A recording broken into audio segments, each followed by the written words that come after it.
Mandalorian, episode 23 or episode 7. I don't know at this point, but it's called the Spies. The Spies. And boy, are there some spies. Let's get started.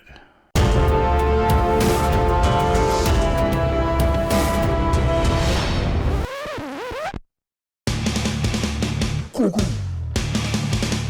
Grogu. Grogu. Grogu.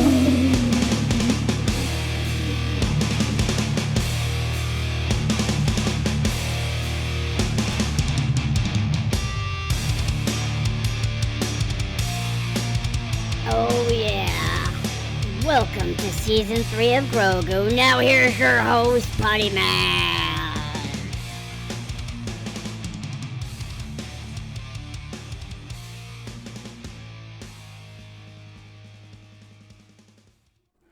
How do you do, G-Pod crew? It's your Nutty Buddy Putty here, and today we're going to be talking about episode 7, chapter 23.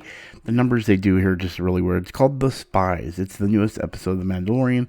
It is about an hour long, and it is an interesting ride, so to speak. Definitely has charms of the last season's ending, or is it last season? Yeah, last season's ending. That's just puts a little bit of shock value on things. And I do cover a few Easter eggs. I think 4 altogether in this later review. But as far as this episode, I really did enjoy it. I do feel that a lot of things are what's the word I'm looking for? A lot of things I don't know. It's running on the rails, and it's an enjoyable ride for them to fighting back for Mandalorian. Or Mandalore, I should say, sorry, for Mandalore, and Moff Gideon is causing problems, as usual. Moff Gideon is the Darth Vader of the Mandalorian series. Let's just put it that way. We do go into some other things, which we will tune into later. And so, whether or not we ever get to see him is going to be a situational thing. But my point to the thing is, I really did enjoy this episode. I'm really liking the path that Mandalorian is taking in being something special and still staying in the Star Wars lore when it comes to it. And not forcing it on you. Like Jon Favreau and Dave Filoni really know what they're doing when it comes to Star Wars. There is love there. Where it goes from here is basically based on what Kathleen Kennedy does. And I think Kathleen Kennedy needs to let these two, Jon Favreau and Dave Filoni, take over for Star Wars right now. Let them be the ones to guide and coach this world back into the Jedi hands, but not until we're ready for that. We're doing good with the Mandalorian storyline, and we need to stick with that. Now, I want to go ahead and talk about some spoiler stuff, so let's go ahead and go into some Easter eggs now. So, spoiler alert right now. We're going to go into some Easter eggs, and then I'm going to give you my final thoughts. So, make sure you guys stick around for that. And I'll see you guys in my final thoughts in a bit. Now, as I stated in my review, I'm going to be very little when it comes to the Easter eggs, but this one was just too easy to not bring up, and I love how they show the size of this thing compared to what we saw in the Empire Strikes Back. So, in The Empire Strikes Back, they have a thing called the probe droid. You'll see it's on Hoth. It's on the planet Hoth, and you'll even see that Chewie shoots one down. All right, this is a probe droid that basically looks out for everything. Now, what's it doing here? I don't know. The little scanner you saw that scanned her face is actually the same scanner you see where he scans the Hoth to find people. And also, for those that play Fortnite, if you got the Darth Vader skin from several last chapter, actually, you'll notice that his back bling is this probe droid. So, by far, a very iconic droid in the Star Wars cinematic universe. I don't know what you would call it, Star Wars franchise.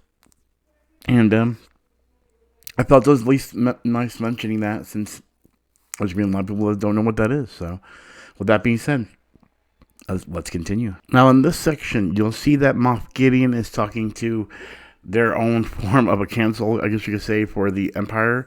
And there are some characters like Husk that are very familiar here, but they're talking about Grand Admiral THRAWN. Now, Grand Admiral THRAWN is a character that's really coded in the Clone Wars series, and as a very huge character enemy to the Republic, as well as Ahsoka, which will be an ongoing story when the Ahsoka series comes out. But for those that are like, oh, I've never seen Grand Admiral THRAWN, he is very blue with red eyes, very blue with red eyes. This is Grand Admiral THRAWN. You're seeing on the screen. There is other images. I just felt like this was the best image to represent the Admiral. But yeah, so this is going to be a major character in the Ahsoka series, and what they're talking about is about his return to the this council or this this group associates. They are saying, where's Grand Admiral THRAWN? And so yes, we're finally going to be getting some discussion about Grand Admiral THRAWN leading into the Ahsoka series. But as I said, let's continue. Now, I might be jumping ahead when it comes to them coming on screen here, but I heard Bo-Katan say night owls, which is really funny because night owls are a product of the Clone Wars again, where Darth Maul actually... Okay, so...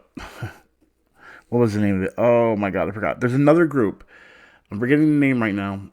Death something. I can't remember the name of it. Anyway, there's a group of Mandalorians called the Night Owls, and they're all females, or at least I think they were all females, that end up splitting up, and Bo-Katan and another one named by the name of Val, I think it was, actually make two groups where then Death Watch, or no, she leads a group, Bo-Katan leads, but then Death Watch is made, I think it's called Death Watch. God, I'm having trouble remembering things right now. It's early in the morning, guys.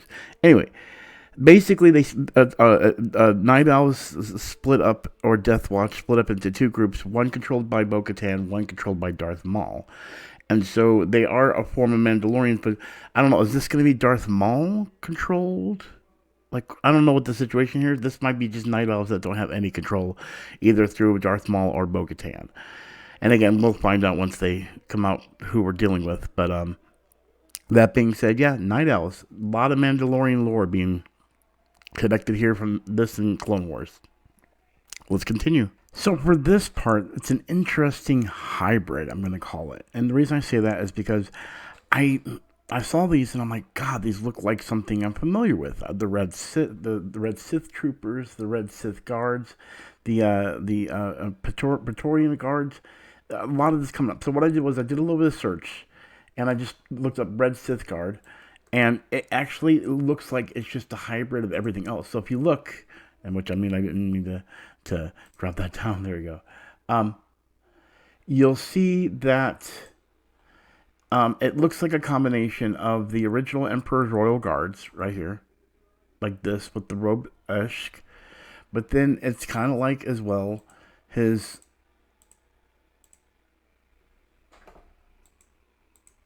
the Red Sith Troopers. So if you look like this, it's like a little bit of the top part of the Sith Troopers, and then the guards, which is the Royal Guards, are have the wait, why did I say what the heck? Okay, that didn't come out the way I want to. Anyway, but yeah, so it looks like it's a combination of both. Which means it probably is those Praetorian Guards. But yeah, like so you can see there's really a lot here in this one. It's just a lot of mixture.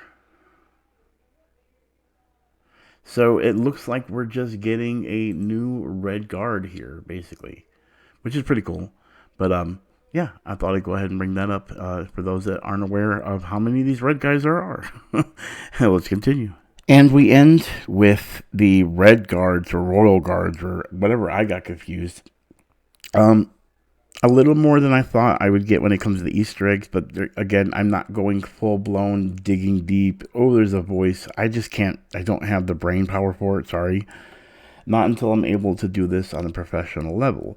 Right now, it's always going to be get it out there for you guys to see and talk about it because I just enjoy The Mandalorian. It is my jam, as you can see.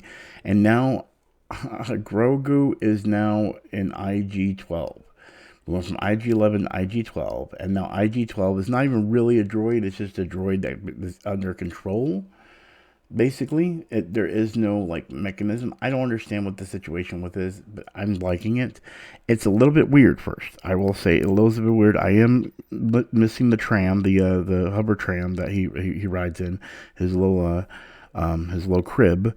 But I guess they're trying to say, hey, he's not a baby anymore, which he is in the worlds of whatever the creatures Grogu, Yoda, and them are.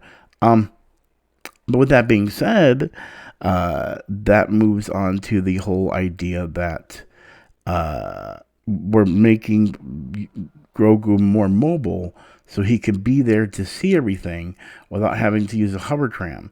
Which, I mean, I guess I see they want to put him more physical in demand, but it's the one thing I will say is there feels a little forced to have him there, and I don't feel like Grogu always has to be there.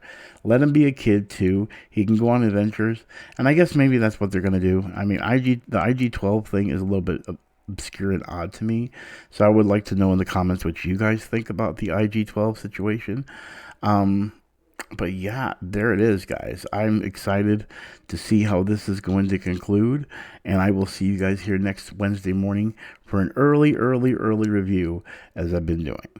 It's exhausting, guys, but I want to make sure I get these done each week as quickly as possible so you guys can be here for that content early. But yeah, there you guys go. That is my thoughts and final thoughts of these episodes. What do I think is going to happen? I think we're going to be moving into the THRAWN storyline. I feel like we might be getting into our own multiversal, no, not multiversal, but a world of THRAWN and having all these evil characters that will probably one day come together to become a force, a mega force, where now the Mandalorians and Jedi or anything that's out there has to work together. And I feel like that's what we quite possibly come down to, because I'm sure a lot of people would love to see Ahsoka's the new Ahsoka series blend in with Mandalorian and have Boba Fett Mandalorian, or Boba Fett, Din Djarin, and then Ahsoka all together fighting against the greater empire that is trying to make sure they keep their stranglehold on this universe, even though it is loosely now a stranglehold, not more than it used to be. But again, I want to know what you guys think about the storyline going on so far. Are you excited about Ahsoka, Emperor Thrawn? Admiral Thrawn. How do you feel about the actual Mandalore and Mandalorian story that they're doing right now? I can't wait to hear you guys what to say. As always, I'm Putty with the G-Pod crew. You know what we do. We do reviews of Mandalorian 2 because that's one of my favorite shows. It's early, guys. I got to get a couple more hours sleep. Let's upload this review. Peace.